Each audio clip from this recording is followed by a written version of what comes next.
পাহাড় কখনো কাউকে তার সৌন্দর্য সহজে দেখায় না। প্রতিটি ঝিরিপথ, প্রতিটি পিচ্ছিল পাথর আর প্রতিটি বাঁকের ওপাশে লুকিয়ে থাকে নতুন এক পরীক্ষা।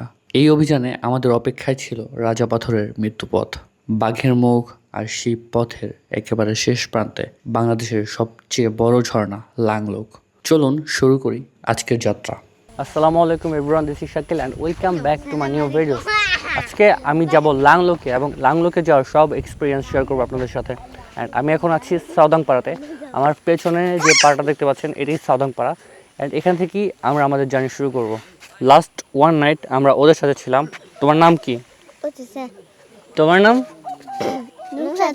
আচ্ছা, আমরা আজকে চলে যাব, তোমাদের সাথে আর দেখা হবে না। বলো বাই, আমাকে বাই দাও।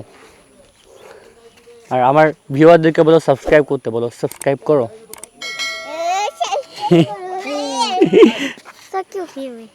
টাটা। আমরা রওনা দিয়েছি লাংলোকের উদ্দেশ্যে। জানি না আমরা যেতে পারবো কিনা, বিকজ গত পরশু একজন মারা গিয়েছে, এই জন্য আজকে সব কিছু বন্ধ আছে। বাট আমরা সর্বোচ্চ চেষ্টা করব লাংলোক যাওয়ার জন্য। আমরা এখন যাব বাঘের মুখে। আমাদের মেবি 1 ঘন্টার মতো সময় লাগবে এখান থেকে বাঘের মুখ পর্যন্ত ট্রেকিং করে যেতে। দেন আমরা সাঙ্গু নদী পার হয়ে আবার লাংলোকের উদ্দেশ্যে ট্রেকিং শুরু করবো। সেখান থেকে আরও 1 ঘন্টার মতো সময় লাগবে। বাঘের মুখ পর্যন্ত আমাদের আর কোনো আপহিল নেই, পুরোটাই ডাউনহিল এবং অনেক খাড়া রাস্তা। এটাই আমাদেরকে এখন পার হয়ে যেতে হবে। এখানে ছোট্ট একটা ঝিরি পেয়েছি,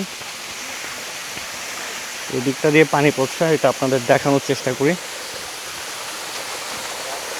এটাও একটা ঝর্ণা, কিন্তু আমি এত দূর যাবো না।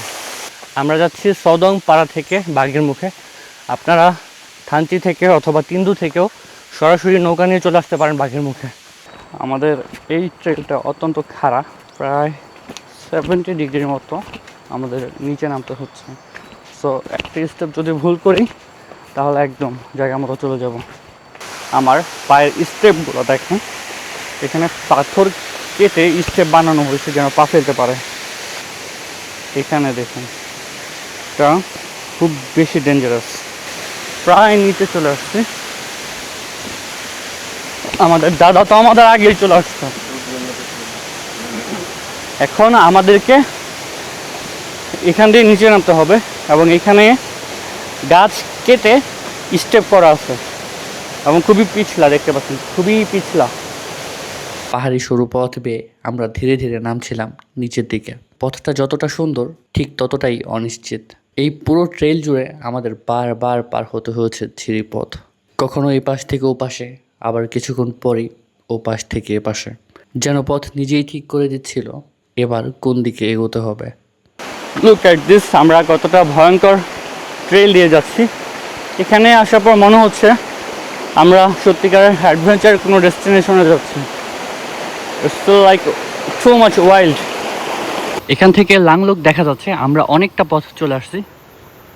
লুক এট দিস, এটা হলো লাংলোক। আমরা এখানেই যাব। আমাদের সম্ভবত আর 1 ঘন্টার মতো লাগবে। মনে হচ্ছে খুব কাছে, বাট এটা দূর আছে। প্রায় 1 ঘন্টা দীর্ঘ হাঁটার পর আমরা পৌঁছে যাই আমাদের পরবর্তী গন্তব্য বাঘের মুখের কাছাকাছি। আমরা সাঙ্গু নদীর তীরে চলে আসছি। এখন আমাদের এই নদীটা পার হয়ে ওই পাশটাতে যেতে হবে এবং ওইটাই হচ্ছে বাঘের মুখ পাড়া। দেন ওইখান থেকে ট্রেকিং করে আমাদের যেতে হবে লাংলোক ঝর্ণাতে। আমরা এখন এখান থেকে নৌকা নিয়ে নদীটা পার হব, দেন ট্রেকিং শুরু করব।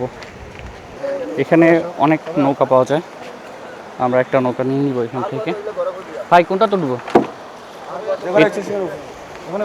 যেখানে ইচ্ছা। আচ্ছা, আমরা 5 জন এখানে গেলাম। নিচে এখানে লাইফ জ্যাকেট আছে, সবাইকে লাইফ জ্যাকেট পরতে বলতেছে। আমরা লাইফ জ্যাকেট পরে নিয়েছি, বিকজ এই নদীটা এখন অনেক রিস্কের। গত পরশু এখানে একজন মারা গেছে, আপনারা হয়তো অনেকে এই ব্যাপারটা জানেন। তাই সবার জন্য লাইফ জ্যাকেট বাধ্যতামূলক। বেসিক্যালি সব সময়ের জন্যই লাইফ জ্যাকেট বাধ্যতামূলক, কিন্তু এখন একটু স্ট্রিক্টলি এটা মেনটেন করা হচ্ছে। এখন সবাই লাইফ জ্যাকেট পরে নিয়েছে, কেউ বাকি নেই, একজন বাকি আছে। বাঘের মুখ পৌঁছাতে আমাদের সামনে ছিল আরেকটি ছোট্ট নদীপথ। এবার নদী পার হতে হবে নৌকায়। দূরত্ব খুব বেশি নয়, আনুমানিক 100 মিটারের মতো, কিন্তু পাহাড়ের সব পথের ঝুঁকি দূরত্ব দিয়ে মাপা যায় না। এত অল্প সময়ের যাত্রাতেও আমাদের সতর্কতা ছিল সর্বোচ্চ পর্যায়ে। এক মুহূর্তের জন্য লাইফ জ্যাকেট খোলার সুযোগ নেই, কারণ এখান থেকেই শুরু রাজা পাথর এলাকা, যে জায়গাকে আজ অনেকেই চেনে মৃত্যুপথ নামে। সামনের পথটা যতই শান্ত দেখাক না কেন, এই পাহাড়ের প্রতিটি পদক্ষেপই নিতে হয় সতর্কতার সাথে। আমরা এখন চলে আসছি বাঘের মুখ পাড়াতে। এখান থেকে আমরা আমাদের নেক্সট ট্রেকিং শুরু করব, দেন চলে যাব লাংলোক ঝর্ণাতে। এখানে আমরা ব্যাগ রেখে দেন রওনা দিব, কারণ পথটা একটু কঠিন। এখানে একটা দোকান আছে, আপনারা প্রয়োজনীয় জিনিসপত্র এখান থেকে কিনতে পারবেন। এবং এখানে আরেকটা দোকান আছে, এটা দোকান প্লাস রেস্টুরেন্ট। আপনারা চাইলে এখান থেকে খাবার অর্ডার করে খেতে পারবেন, তবে এখানে প্রি অর্ডার করতে হবে, জাস্ট কিনে খেতে পারবেন এমন না। এখানে আমাদের যত টিম মেম্বার আছে সবাই আছেন, সবাই ব্যাগ গুছাচ্ছে, বিকজ ব্যাগ গুছিয়ে এখানে রেখে তারপর যাবেন। উপর থেকে দেখলে বোঝা যায় প্রকৃতি কতটা নিখুঁত একজন শিল্পী। চারদিকে সবুজ পাহাড়, মাঝখান দিয়ে বয়ে চলা নদী, আর শত শত বছরের পানির ছোঁয়ায় গড়ে ওঠা পাথরের অনন্য সব বাঁক। মাটিতে দাঁড়িয়ে এই সৌন্দর্যের মাত্র একটা অংশ দেখা যায়, কিন্তু আকাশ থেকে তাকালে বোঝা যায় প্রকৃতি কত নিখুঁতভাবে নিজের গল্প লিখে রেখেছে এই পাহাড়ের বুকে। হয়তো এই কারণেই এমন জায়গা থেকে ফিরে আসার পরও মানুষ বারবার ফিরে যেতে চায়। পাহাড়ের বুকে লুকিয়ে থাকে এই সৌন্দর্য যেন প্রতিটি মুহূর্তে মনে করিয়ে দেয় প্রকৃতির সবচেয়ে অসাধারণ সৃষ্টি এখনও মানুষের হাতের বাইরে। আমরা বাঘের মুখ পাড়া থেকে ট্রেকিং শুরু করে দিয়েছি লাংলোকের উদ্দেশ্যে। এখানে অনেকটা পথ সিঁড়ি আছে, এরপর আমাদের অ্যাকচুয়াল ট্রেকিং। আর এখান থেকে পুরো সাঙ্গো নদীটা দেখা যাচ্ছে। এখন একটু একটু চন্দ্রনাথের মতো ফিল হচ্ছে এই সিঁড়িগুলোর জন্য। এখানে সিঁড়ি করা আছে, এটা খুবই বিরক্তিকর, কারণ সিঁড়িতে ট্রেকিং করাটা অনেক বেশি কষ্টের। যারা এগুলো বানায় ওরা ভাবে সিঁড়ি দিলে হয়তো বা খুব সহজে ট্র্যাক করা যাবে, কিন্তু এইগুলোর জন্য আমাদের কষ্ট আরও বেশি হয়। এই যে একজন উঠতে উঠতে হাঁপাই গেছে, কি অবস্থা? এই তো ভাই, আর কি উঠতে তো হইব, হাঁপাইলে তো হবে না, আরো উঠতে হবে। আমি তো বসে যেখানে যাইতে ও তো সবার আগে আসছে, আগে সে হাঁপাই গেছে। নিচে আমাদের পুরো টিম পুরো হাঁপাই গেছে, অবস্থা খুবই খারাপ, কারণ অনেক লম্বা একটা খারাপ পাহাড় পার হইতে হবে। দেন লাংলোক ঝর্ণা, তার মধ্যে আবার প্রথম দিকে স্টেপ দেওয়া ছিল, ওইটা তো আরও ডিফিকাল্ট। হোয়াট এভার, চাইতেই হবে যেভাবে হোক। আমরা অনেকক্ষণ পরে একটা বসার জায়গা পাইছি, কিন্তু আমি জায়গা পাইনি, সবাই বসে পড়ছে। ক্যামেরার সামনে দেখে আমার জায়গা দিতেছে, না হলে দিত না। আমরা অনেক উপরে চলে আসছি, এখন শুধু নামার পালা। এখান থেকে নামলেই আমরা পৌঁছে যাব লাংলোক ঝর্ণায়। আমরা এখন অনেকটা জঙ্গলের ভেতর দিয়ে যাচ্ছি, আর অল্প কিছুক্ষণ হাঁটার পরেই আমরা পৌঁছে যাব লাংলোকে। আমরা লাংলোক ভিউ পয়েন্টে চলে আসছি, এখান থেকে লাংলোক ঝর্ণা পুরোটাই দেখা যায়। This is Langlok, the most biggest waterfall in Bangladesh. আমরা এখন শুধু নিচের দিকে নামছি, আর 10 থেকে 15 মিনিট হাঁটার পরেই আমরা পৌঁছে যাব ঝর্ণাতে। আম পাইছি, আম খাবেন? অবশ্যই দেন, আমাকে দিয়ে দেন। ও, একটা আম পাওয়া গেছে, একদম গাছ পাকা। পাহাড় আসলে এরকম গাছ পাকা আম পাবেন। আমরা লাংলুকের অনেক কাছে চলে আসছি, এখান থেকে দেখা যাচ্ছে, কিন্তু আজকে লাংলুকে পানি নাই, তাই তেমন সুন্দর লাগছে না। যখন এখানে প্রচুর পানি থাকে তখন এটা দেখতে আরও ভালো লাগে। এখানে আমাদের পুরো টিম রেস্ট করতেছে, সবাই অলরেডি চলে আসছে। এখানে একটা গাছ পড়ে গেছে, গাছটা এখানে ছিল, এটা সম্ভবত ঝড়ে পড়ে গেছে অথবা নিচে থেকে মাটি হারাই ফেলছে, তখন পড়ে গেছে, বিশাল বড়। এই পাথরটাকে বট গাছ কীভাবে আঁকড়ে ধরেছে, পাথরের চারপাশ দিয়েও ওর শিকড় ছড়িয়ে দিয়েছে,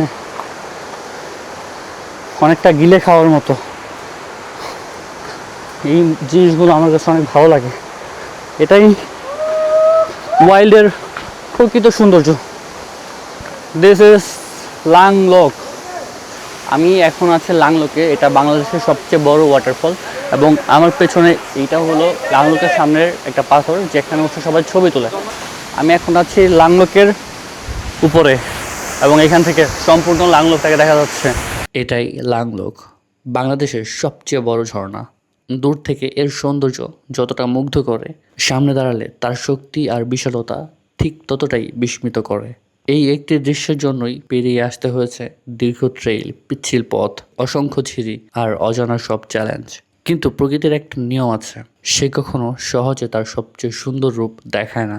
তাকে দেখতে হলে পথের কষ্টটাও আপন করে নিতে হয়। হয়তো এই কারণেই পাহাড় মানুষকে বারবার ডাকে, কারণ এখানে প্রতিটি পথের শেষে শুধু গন্তব্য নয়, অপেক্ষা করেন নতুন একটি গল্প। আজকের অভিযান এখানেই শেষ, কিন্তু বিয়ন্ড দ্য ট্রেইলের পথ এখনো অনেক বাকি। সামনে অপেক্ষা করছে আরো অজানা ট্রেইল, আরো দুরন্ত ঝর্ণা, আর এমন সব অভিযানের গল্প যা হয়তো আপনি আগে কখনো দেখেননি। তাই এই যাত্রার সঙ্গী হতে চাইলে এখনই সাবস্ক্রাইব করে পাশে থাকুন, কারণ পরের গল্পটা শুরু হবে ঠিক সেখান থেকে যেখানে পরিচিত পথ শেষ হয়ে যায় আর শুরু হয় নতুন এক অভিযান।